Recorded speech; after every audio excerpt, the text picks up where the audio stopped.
जय श्री राम। जब कुलदेवी शक्ति या सकारात्मक शक्ति आपको स्पर्श करती है तो आपके साथ क्या होता है? आपकी शरीर, आपकी आत्मा, आपके मां में क्या होता है?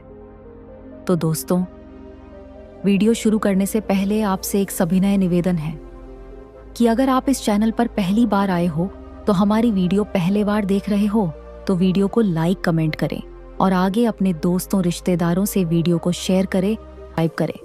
बहुत ज्यादा मोटिवेट करता है और भी अच्छी अच्छी वीडियो बनाने के लिए। तो चलिए वीडियो को शुरू करते हैं दोस्तों। जब भी कोई सड़क, कोई नाम जप्त है, मंत्र जप्त है, जब बहुत अधिक ऊंचा पाठ करता है, बहुत अधिक मंदिरों में जाता है, वहां पर समय व्यतीत करता है, ये गुरुद्वारों में जाता है और वहां पर समय व्यतीत करता है, तब उसे एक देवियां ऊर्जा उसे धीरे धीरे स्पर्श करने जाती है। वहां की देवी देवता उसके साथ जुड़ने लगता है। तब कई शक्तियां आपकी ईस्ट की आजा से, जो कि उनके सेवक गण होते हैं, दूध होते हैं, आपके पास आते हैं और उसे समय पर आपको स्पर्श जरूर करते हैं। और उनकी जो स्पष्ट करने का जो कारण होता है वह यह होता है कि आपको भक्ति मार्ग से जोड़ना। जब तक हमारे शरीर में नकारात्मक ऊर्जा है वह नष्ट नहीं होगी, खत्म नहीं होगी, तब तक हम भक्ति मार्ग से जुड़ नहीं सकते। और जब तक हम भक्ति मार्ग से जुड़ नहीं सकते, हम प्रभु से भी नहीं जुड़ सकते।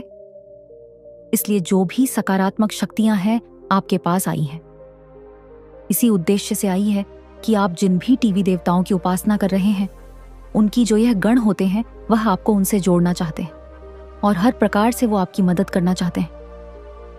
और जब से आपको छुट्टी है तो कुछ चीज आपके शरीर, आपकी आत्मा से आपके साथ आनी शुरू हो जाती है। ऐसी स्थिति में आपको क्या पता चलेगा कि आपके साथ क्या क्या होता है? जब वह शक्तियां आप उसे स्पर्श करती हैं, आपको छुट्टी है, आपके साथ होती है, तो आप उन शब्द को कैसे अनुभव कर सकते हो? तो उसके 10 ऐसे संकेत हैं जिन चीजों से आप यह जान सकते हैं कि सकारात्मक शक्तियों ने आपको छुआ है और कोई दैव शक्ति आपके आसपास भ्रमण कर रही है, आप उनकी सुरक्षा में हैं। तो कौन सी वो 10 संकेत है जिनसे पता चलेगा कि किसी द्रव्य शक्ति ने आपको छुआ है? तो आइए जानते हैं वे 10 संकेत। पहले संकेत, जब भी कोई सूक्ष्म देव शक्ति आपको छुट्टी है तब वो आपकी कुंडली शक्ति को जागृत करने की कोशिश करती है, क्योंकि जब तक किसी व्यक्ति की कुंडली शक्ति जागृत नहीं होती तब तक वह आध्यात्मिक भक्ति के ऊपर नहीं पहुंच सकता। और कुंडली शक्ति को जागृत करने के लिए जब वो शक्ति आपको छुट्टी है तो सबसे पहले न्यूज स्टार पर आपके मूल चक्र को छुट्टी है। जैसे जैसे शक्ति ऊपर उठाती है तो सड़क को सेंटर पॉइंट में दर्द होता है, मतलब आपका चुनाव भी चक्र है, वहां ऊर्जा रुकती है, वहां उन्हें कुछ महसूस होता है, धक्का धक्का सा लगता है। ये उनकी जो हृदय चक्र है वहां पर जाकर उनको फूल होता है कि कोई नीचे से ऊपर की तरफ धक्का सम रहा है, वहां पर कुछ रुक रहा है। दूसरा संकेत, जब भी वो शक्ति आपके साथ होती है तो सबसे पहले उसका कम होता है। आपको उसे दिव्या ऊर्जा से कनेक्ट करवाना, आपकी कुंडली शक्ति का जागरण करवाना उसके लिए सबसे पहले महत्वपूर्ण कम हो जाता है। तब आपकी कुंडली शक्ति को वह स्पर्श करते हैं और उसे मूल वहां से उठाने की कोशिश करते हैं। धीरे धीरे उनकी सहायता आपके कर्म से, ध्यान साधना से, मंत्र जाप से यह शक्ति ऊपर उठने लगती है। और जैसे जैसे यह शक्ति उठाती है तो वो धीरे धीरे वो आपकी आजा चक्र की हो जाती है। तो ऐसी स्थिति में कभी कभी सतत की शुरुआत में कमर में दर्द होने लगता है, दवाइयां लेने पर भी आराम नहीं मिलता। तो इसका कारण है कि किसी दिव्य शक्ति ने आपको छुआ है और आपकी कुंडली शक्ति ऊपर उठाना शुरू हो गई है। ये शक्ति एकदम से ऊपर नहीं उठाती बल्कि धीरे धीरे ऊपर उठाती है। तो उसके लिए आप घबराए नहीं, ये कुंडली को अनब्लॉक करने के लिए ऐसा होता है। तीसरा संकेत, माथे पर वाइब्रेशन होती है। माथे पर आपको दर्द होना शुरू हो जाता है। कभी कभी यह दर्द ज्यादा पीपत जाता है और बहुत ज्यादा दर्द महसूस होने लगता है। जहां आप माथे पर बिंदी लगती है उसे आजा चक्र कहते हैं, वहां पर आपको दर्द होना शुरू हो जाता है। क्योंकि कोई भी शक्ति जब आपको छुट्टी है तो मूलाधार से आपके शरीर पर जब बैठी है तो आपके आजा चक्र पर ही बैठी है। तो होता क्या है कि आपको अंधेरे में प्रकाश दिखाई देता है और यह प्रकाश आजा चक्र पर ही दिखाई देता है। आपका यह माथे का दर्द दवाई खाने के बाद भी शरीर से नहीं जाता, और जिसे तब हम माइग्रेन जैसा दर्द का देते हैं। चौथ संकेत यह है कि आपको कभी भी सुबह, दिन में या रात में ऐसा लगता है कि आपको घटिया की आवाज सुने दे रही है।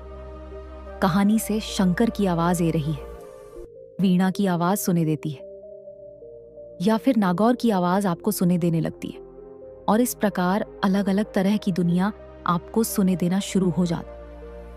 आपको ऐसी आवाजें सुने देने लगती हैं कि जैसे कोई मंदिर में पूजा पाठ कर रहा हो, और यह सब आपको ब्रह्म मुहूर्त में ही सुने देता है। पांचवा संकेत यह है कि अगर आपको सपना में जो भी घटनाएं घटित होने वाली होती हैं, जैसे कल परसों में कोई घटना घटित होने वाली होती है और वह आपको सपना में दिखाई दे, और वह सच भी जय मां, लो जैसी कोई व्यक्ति आपसे उधर लेने आया या आपको उधर वापस देने आया, या फिर आप कहाँ नहीं जा रहे हैं और रास्ते में आपको मंदिर दिख रहा है और आप पूजा कर रहे हैं, या आप किसी रिश्तेदार की शादी में गए हैं। अगर आपको इस प्रकार के सपना आ रहे हैं तो यह सपना सच होते हैं।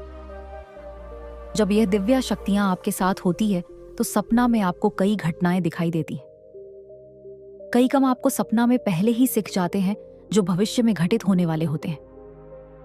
छठ संकेत यह है कि कई बार ऐसा होता है कि आपको अपने घर के मंदिर में या अपने आसपास एक अलग सी सुगंध आई है, जैसी पहले कभी आपने महसूस ना की हो, या आप जहां कम कर रहे होते हैं, जहां पर आप बैठे होते हैं, वहां पर आपको एक अलग तरह की सुगंध, खुशबू महसूस होने लगती है। ये सुगंध प्राय एक जैसी होती है या फिर कभी अलग अलग भी होती है। ये चीज भी बताती है कि डाव्या शक्तियों ने आपको छुआ है। सातवां संकेत यह है कि अपने आप की ब्रह्म मुहूर्त में आंख खोल है। वह दिव्य शक्तियां आपको स्पर्श करती है और वह आपको ब्रह्म मुहूर्त में उठाने में मदद करती। वह आपको अपनी शक्तियों से छुट्टी है और अचानक से आपकी नींद 3 से 5 बजे के बीच खुला जाती है। ब्रह्म मुहूर्त का ही एक ऐसा समय होता है जो देवी शक्तियों का होता है, और इसी समय वह शक्तियां आपको को अपने आप जगती हैं। 8वां संकेत यह है कि आप जब भी पूजा पाठ करते हैं या ध्यान साधना करते हैं तो अचानक से आपको एक ठंडा सा झोंका महसूस होने लगता है।